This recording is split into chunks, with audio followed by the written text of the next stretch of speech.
हाय मिस्त्री, कालच गाडी घेतलं सेकंड हँड 2 लाखाला.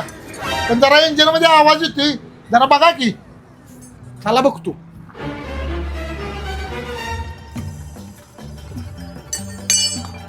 बघा तेवढं.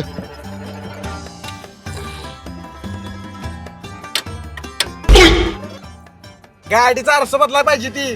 हाय, आरसू नवीन आहेत की. अहो नवीन आहेत बरोबर आहे हो, पण माझा सगळा माल सपलाय. फक्त आरसच राहिली ती सपलं की नवीन माल मागवणार आहे.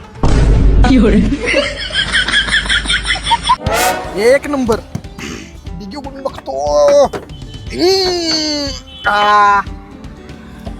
आईला मस्त आहे बरं का गाडी. आपण काय करूया, तुमच्या सगळ्या गाडीतली वायरिंग बदलूया. हाय मिस्त्री, वायरिंग चांगला आहे की.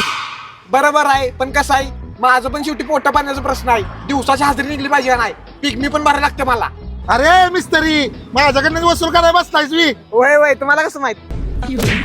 या पुढे या. उद्या या, गाडीचं काम करा, हुशार लागणार आहे. बरोबर, गाडीच काम करून ठेवा, उद्या येतो. हा. हाय मिस्त्री. ए बसा. कॉंग्रॅच्युलेशन. ठीक आहे, तुमचं 10,000 रुपये. हा, कसलं 10,000 रुपये? आणि माझी गाडी कुठे बाहेर दिसली नाही. दिसणार पण नाही. हा, इकली भंगारात. गाडीत बसल्यासारखा फीलच आला नाही.